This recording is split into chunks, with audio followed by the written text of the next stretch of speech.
Good afternoon, everyone. I'm Becky Whittish, Chairman of the Niagara County Legislature. Thank you for joining us for our daily COVID-19 update for Niagara County here on LCTV Live. We're also streaming live on lctv.net as well as on our Niagara County Facebook page. We're also back up on 90.9 FM today. We apologize that didn't happen yesterday, but we should be playing there now. Again, we thank LCTV for our partnership. This has really been a wonderful way to get information out to our residents on a daily basis. We've also invited all of our local news stations, media outlets to use this live broadcast as well as take clips for their updates later throughout the day. If you miss our live broadcast, LCTV has been wonderful about fitting replays in for us throughout the evening on their schedule as it allows. You can also find the replay on their website, lctv.net, on the Niagara County Legislator On Demand page. And we'll post that link on our Facebook page as well.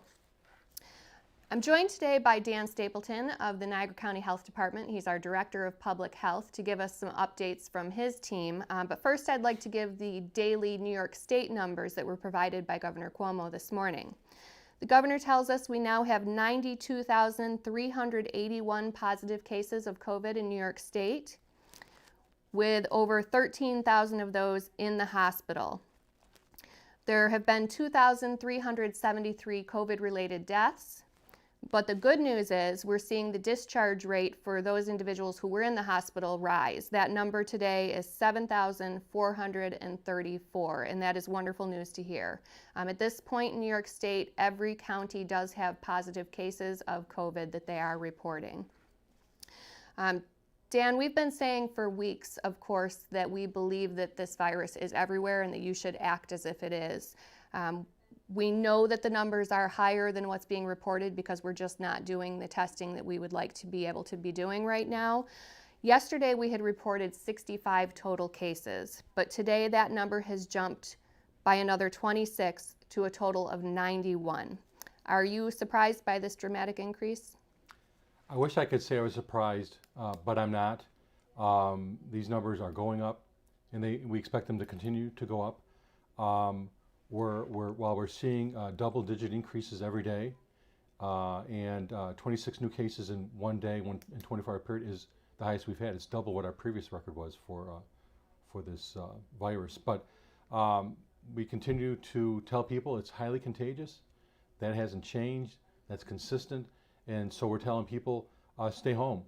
Don't go out unless you need to be out, and only if it's absolutely necessary. So. We have 63 people who are isolated at their home. These people are positive out of the 91. 14 are in isolations in the hospital, and 14 have recovered. And the 14 recovered is an important number because it shows people that you can be positive for the virus, you isolate yourself, and then you are fine. You know, we thank God we haven't had any deaths from this. Everybody is recovering as we would expect them to, but it's still scary. You know, my staff continue to work around the clock to make sure we're prepared, that we respond to these quickly. But no, unfortunately, I'm not surprised. People just need to make sure that they stay home. Don't go outside. There's really no good reason to go outside unless you need to go to get food or a medical appointment. Other than that, there's really no reason to be traveling around the county and potentially infecting other people. Thank you. We know that our heat map has been updated today, of course. There is a direct link to that map on the COVID-19 banner at the top of the Niagara County webpage. But Dan, if you want to go ahead and give us a little rundown of the daily map here. Once again, not a big surprise. You can see that those white spots with 0 cases, we're getting fewer and fewer of those every day. We continue to see the highest number of cases where population density is high. Niagara Falls is leading right now with the highest number of cases at 23. But you look at places like the town of Wheatfield has 19 cases, North Tonawanda 11, and so on. So we're seeing those numbers changing on a daily basis. We will continue to update those on a daily basis so that people have the best information for them. We started off in the beginning of this map with having it according to zip code, but now we've been able to get it down even tighter to show what it is in the municipality that you live in. because that's important. That's what you associate with. So we'll continue to do that, but does show the numbers are the highest at the highly density population, but also up towards Lake Ontario. We see Newfane with more than one case, and eventually every one of those municipalities will have a case, and that's just based on testing. We know cases are throughout Niagara County. If your municipality does not have a number in there, doesn't mean that it isn't in your population. It just means that the testing isn't where we want it to be. We're improving on those. I think we're improving on having providers that are able to test, testing that we've been able to send on a limited basis. But people need to continue to expect that it's in your hometown. Right, and as we mentioned yesterday, Jonathan Schultz was with us. You were not here yesterday, but I mentioned that there are people that you might have heard, friends or family, who say that they are that they have COVID, they're home, they're in isolation, their doctor has told them to stay home and monitor those symptoms. Would those individuals be included in these counts that we have? And no, they're not. Right. I think a lot of providers in the county are saying you have these symptoms. We expect that it's everywhere, and your doctor, he or she, is making an informed decision on whether or not you should be staying home and isolating yourself from others. So just because you don't have a positive test doesn't mean you shouldn't be following your doctor's advice. Follow their advice, but yes, these numbers would be much higher if we had adequate supplies of the testing kits. But once again, those testing kits are prioritized by people in the hospitals, first responders, healthcare workers, because we know those people are in touch with the public on a daily basis, and we want to make sure they're not spreading it as well. All right, thank you. We've seen as these numbers consistently go up, as you expected them to, you of course have been planning ahead as much as you can with the information that we have. Can you talk a little bit about the leadership in your department and how they coordinate with Jonathan Schultz at Emergency Services? Yes, every day, multiple times throughout a day, whether in person and on the phone, Jonathan Schultz and his staff and my staff and myself, and then also the sheriff's office, we have a call every day at 9 o'clock in the morning to go over what's new for today. What do we need to respond to today? What planning are we doing right at this moment that we're going to implement tomorrow? Those types of things. So it's doing an analysis of where we are and then responding to that. I did have one thing I wanted to point out too that I didn't include. We're talking also about quarantines when we talk about people being quarantined in the home by their doctor. But we have people who are quarantined under my order. We have 84 people who are quarantined at home right now, and 92 people have completed their quarantine.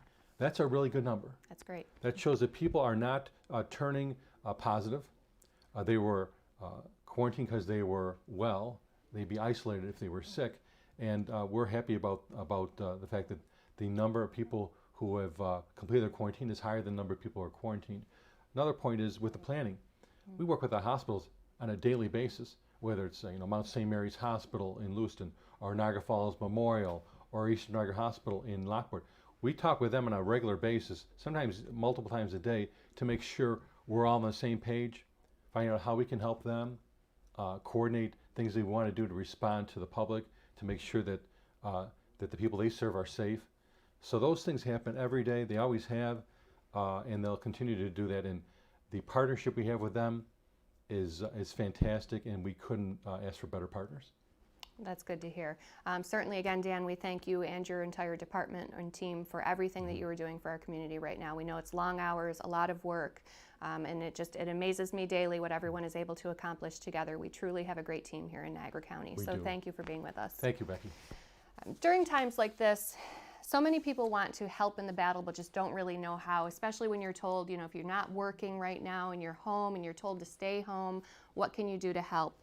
I want to let everyone know that I did have some contact. Connect Life reached out to me about their blood drives. You'll see on your screen the schedule for the upcoming month of all the drives in Niagara County. We're told that through April 18th, Connect Life has had 56 blood drives canceled and lost over 1,800 units of blood as a result of the COVID-19 pandemic. Panic, pandemic, sometimes they go hand in hand. We try not to panic. But it certainly comes down to people wanting to stay home. They want to stay healthy. You shouldn't go give blood if you're not healthy, obviously. But these drives are still happening.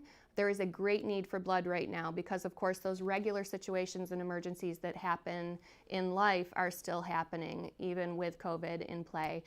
So please, if you are able, if you're healthy and you can get online to, it's connectlife.org. You can go to schedule an appointment. You do have to make an appointment for those drives now. I can tell you that they are being done very safely. My husband went and donated last week. I was very proud of him. He found a drive to go to because he was home one day, and we give regularly when normal life is happening. And he said they took extra precautions to be sure that your donation was made safely. The nurses were handling everything and cleaning everything, and he was very impressed by the way that they were able to hold that drive with everything else going on. So please, reach out to Connect Life or Red Cross. If we can get a schedule for Red Cross, we'll post that tomorrow so you have more information. We'll post these schedules on our Niagara County Facebook page as well, but that is a wonderful way for you to be able to give back right now if you are healthy and able to do so.